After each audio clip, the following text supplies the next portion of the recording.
আমাদের বক্তব্য খুব পরিষ্কার। গোটা ভারতবর্ষে যে ইলিগাল ইনফিল্ট্রেটার্স যারা অনুপ্রবেশকারী ধরা পড়ছেন সকলের রূপ হচ্ছে ওয়েস্ট বেঙ্গল। অস্বাভাবিক জাম দেখতে পাচ্ছি ভোটার লিস্টে, শুধু নয় পপুলেশনের যে গ্রোথ, আমাদের দেশে যে গ্রোথ তার থেকে পপুলেশন গ্রোথ মারাত্মক। মেখলিগঞ্জ 24.77, মাথাভাঙ্গা 21.79, কোচবিহার উত্তর 19.59, এরকম পরপর আছে। আপনি যদি দেখেন মানে এটা যেখানে ভারতবর্ষে গড় 7%, এভারেজ পপুলেশন গ্রোথ হচ্ছে 7%। এবং এই যে তালিকা, তুফানগঞ্জ, কুমারগ্রাম, কালচিনি, আলিপুরদুয়ার, ফালাকাটা, মাদারিহাট, আপনি ম্যাক্সিমাম সিট দেখুন চাকুলিয়া, করণদিঘি, হেমতাবাদ, গঙ্গারামপুর, হরিরামপুর, শামশেরগঞ্জ, সুতি, জঙ্গিপুর, নওডা, দমকলে 24.51, সব বাংলাদেশের বর্ডার এলাকা। এখানকার অ্যাডমিনিস্ট্রেশন এত ডেসপারেট, কারণ জাল ওবিসি সার্টিফিকেট যারা পেয়েছে তারা আজকে 80টা ব্লকে ভিডিও, আউট অফ 340। আপনাদের মতো পড়াশোনা করা ডাব্লিউবিসিএস নয়।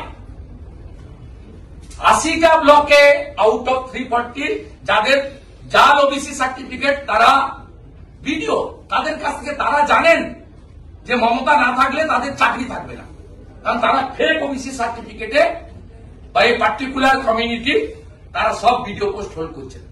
আর আপনি ডিএম কে চাইছেন, ডিএম চাইছে ভিডিওকে, আর ভিডিওদের মরা বাঁচার লড়াই তারা বিএলও লিস্ট করছে তৃণমূলকে দেখে। অবৈধ অনুপ্রবেশকারী, specially a particular community Rohingya, those who are coming from Bangladesh border, they are originally for Burma, coming through Bangladesh, তাদের প্রোটেকশনের জন্য chief of the administration, chief minister on the road. আমরা কিন্তু এবার ছাড়ব না। আপনি কেন স্টেট গভর্নমেন্টের লোক ডেপুটেশনে নিচ্ছেন? আপনি কেন সেন্ট্রাল গভর্নমেন্টের লোককে ডেপুটেশনে অফিসে নিচ্ছেন না? 50-50 করতে হবে নিশ্চয়। কোথাও আইনে লেখা নেই যে আপনি স্টেট গভর্নমেন্ট থেকে ডেপুটেশনে নেবেন। আপনার এই অফিসে গ্রুপ ডি থেকে অফিসার পর্যন্ত 50% from central government, 50% from state government, ডেপুটেশনে আপনাকে নিতে হবে। এই অফিসটা নবান্ন থেকে চলবে না। আলী আফতাব যা করেছে মিস্টার আগরওয়াল, আপনাকে সেটা আমরা করতে দেব না। আপনাকে আমি স্পেসিফিক উদাহরণ দিচ্ছি। আনসারুল বাংলা জঙ্গি, তার সদস্য সাদ শেখ, তিনি গত বছর ডিসেম্বর মাসে মুর্শিদাবাদের হরিহর পাড়াতে, এটি খাজেরি মাদ্রাসা থেকে আসাম এসটিএফ ধরে, মমতা ব্যানার্জির পুলিশ ধরেনি।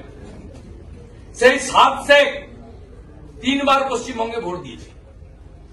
তার আধার কার্ড আছে, এপিক কার্ড আছে। আমরা সিএসসি কে, মিস্টার জ্ঞানেশ কুমারজিকে আমরা এখানে আপনাকে দিতে এসেছি যে বিহারের থেকেও কড়া ব্যবস্থা আপনাকে নিতে হবে। সমস্ত যে বর্ডার ডিস্ট্রিক্টগুলো রয়েছে, এই বর্ডার ডিস্ট্রিক্টগুলোর অবস্থা কি হয়েছে?